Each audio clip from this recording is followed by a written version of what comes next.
मंडळी अवघ्या 15,000 रुपयांचं तात्काळ कर्ज मिळणार म्हणून लाखो लोकांनी एक मोबाईल ॲप डाउनलोड केलं. पण काही मिनिटातच त्यांच्यासोबत असं काही घडलं की मोबाईल मधले फोटो, कॉन्टॅक्ट, गॅलरी आणि वैयक्तिक माहिती दुसऱ्याच्या ताब्यात गेली. आणि त्यानंतर सुरू झाला तो ब्लॅकमेलचा खेळ. त्यात घडलं असं की ह्यात फसलेल्या लोकांनी 15,000चं करत करत ब्लॅकमेलिंगला घाबरून 50,000 रुपयापर्यंत पैसे भरले. तरीही यांची ह्यातून सुटका झालेली नाही. असंच लोकांना गंडवत या ॲपनं 5 लाख लोकांची सुमारे 200 कोटी रुपयांची फसवणूक केली. हो, हे ॲप आहे मस्त मनी.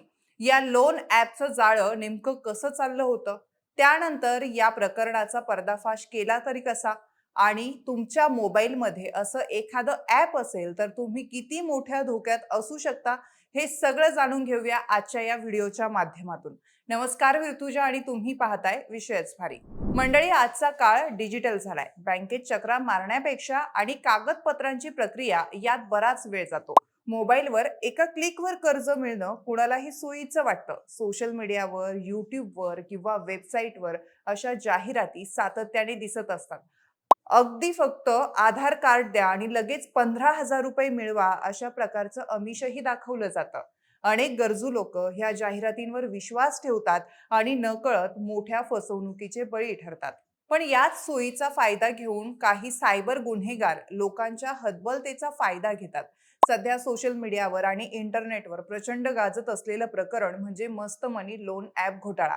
असाच एक धक्कादायक प्रकार आता ह्या ॲपच्या बाबतीत समोर आला आहे. मस्त मनी नावाच्या एका मोबाईल लोन ॲपद्वारे देशभरातील जवळपास 5 लाख लोकांची तब्बल 200 कोटी रुपयांची फसवणूक झाल्याचा प्रकार उघडकीस आलाय.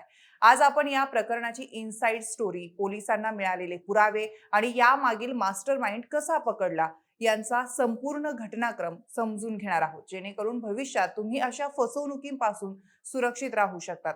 सुरुवातीपासून समजून घेऊया की हे प्रकरण नेमकं काय आहे. मंडळी, नागपूर सायबर सेलला गेल्या काही दिवसात काही अशा तक्रारी मिळाल्या होत्या की या तक्रारींच्या आधारे जेव्हा पोलिसांनी तांत्रिक तपास सुरू केला, तेव्हा त्यांच्या समोर मस्त मनी नावाच्या एका मोबाईल ॲपद्वारे देशभरातील सुमारे 5 लाख लोकांची तब्बल 200 कोटी रुपयांची फसवणूक होते हे लक्षात आलं. एका छोट्याशा लोन ॲपच्या माध्यमातून एवढा मोठा आर्थिक घोटाळा सुरू होता याची कल्पना कुणालाच नव्हती. पण नागपूरच्या सायबर पोलिसांनी अत्यंत चाणाक्षपणे आणि वेगानं पावलं टाकत या संपूर्ण आंतरराज्यीय रॅकेटचा पर्दाफाश केला. या प्रकरणाचा तपास करताना नागपूर पोलिसांच्या सायबर सेलने मध्य प्रदेशची राजधानी भोपाळ येथे धाड टाकून कामिल सिद्दीकी नावाच्या सॉफ्टवेअर इंजिनियरला अटक केली. पोलिसांच्या मते या संपूर्ण फसवणुकीचं तांत्रिक जाळं तयार करण्यामागे त्याचाच मोठा हात होता. आता प्रश्न येतो की एवढा मोठा गोरखधंदा चालवतंय तरी कोण? तर मित्रांनो, या महाघोटाळ्याचा मुख्य सूत्रधार कोणती अडाणी टोळी नसून एक उच्च शिक्षित तरुण आहे. पोलिसांनी तांत्रिक पुराव्याचे विश्लेषण करून थेट मध्य प्रदेशची राजधानी भोपाळ गाठली. तिथे काजीपुरा बैरसिया भागात राहणाऱ्या एका सॉफ्टवेअर इंजिनियरला पोलिसांनी अटक केली. त्याचं नाव आहे कामिल सिद्दीकी वल्द हमीद सिद्दीकी. कामिल हा व्यवसायाने सॉफ्टवेअर इंजिनियर असल्यामुळे त्याला कोडिंग आणि ऍप्लिकेशन डेव्हलपमेंटचं उत्तम ज्ञान होतं. दुर्दैवानं त्याने आपल्या या ज्ञानाचा वापर लोकांचं भलं करण्यासाठी नाही तर त्यांना लुटण्यासाठी केला. आता सर्वात महत्वाचा मुद्दा म्हणजे हे रॅकेट नेमकं कसं काम करायचं आणि सामान्य माणूस यात कसा फसायचा, ते म्हणजे आकर्षक जाहिरातीमुळे. हो मंडळी, कामिलने सर्वात आधी मस्त मनी नावाचं एक लोन ॲप तयार केलं. त्यानंतर सोशल मीडियाच्या वेगवेगळ्या प्लॅटफॉर्म्सवर आकर्षक वाटणाऱ्या आणि इन्स्टंट विश्वास बसेल अशा जाहिराती चालवल्या. जाहिरातीत काय असायचं? तर कोणतेही कागदपत्र नको, गॅरंटेड नको, फक्त 5 मिनिटात घ्या 15,000 रुपयांचं तात्काळ ऑनलाईन कर्ज. जेव्हा एखादा गरजू पैशांच्या अडचणीत असायचा तेव्हा त्याला मिळेल तिथून तो पैसा मिळवण्याच्या प्रयत्नात असतो. अशा वेळी नागरिक पैशांच्या घाईत या जाहिरातीला बळी पडायचा.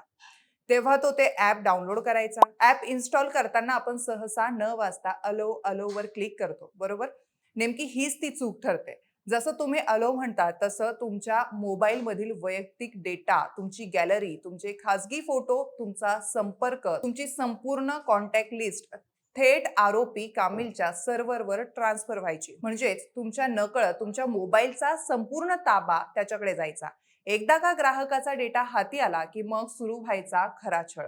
समजा एखाद्याने 15,000 रुपयांचं कर्ज घेतलं तर त्याला काही दिवसातच व्याजासह 25,000 ते 50,000 रुपयांची बेकायदेशीर वसुली करण्यासाठी धमकावलं जायचं.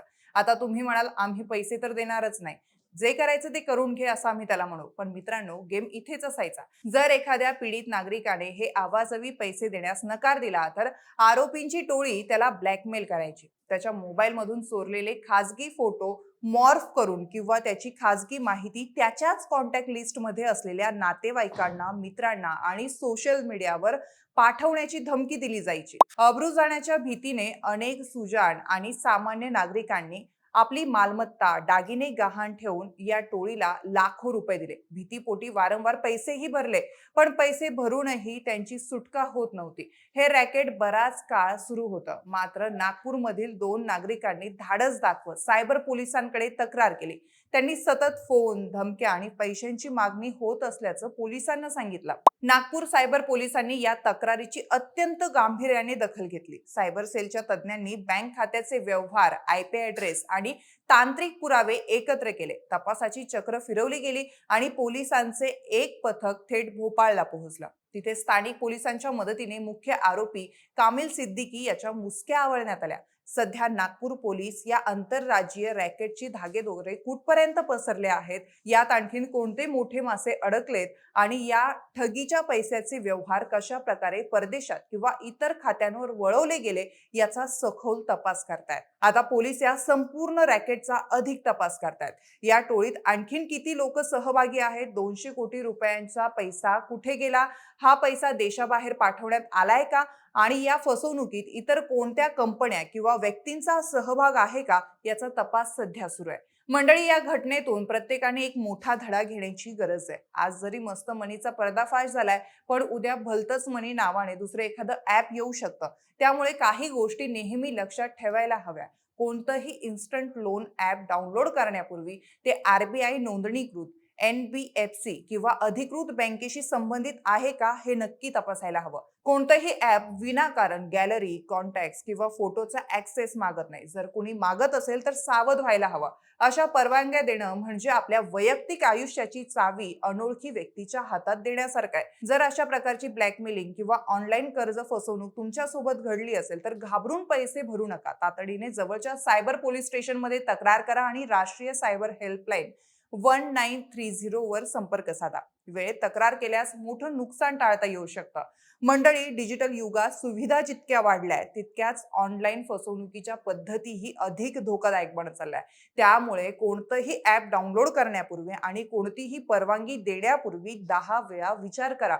हा व्हिडिओ जास्तीत जास्त लोकांपर्यंत शेअर करा, जेणेकरून आणखीन कुणी अशा फसवणुकीचा बळी ठरणार नाही. व्हिडिओ आवडला असेल तर लाईक करा, कमेंट करायला विसरू नका आणि अशाच महत्त्वपूर्ण अपडेट्ससाठी विशेष भारीला नक्की सबस्क्राईब करा. धन्यवाद.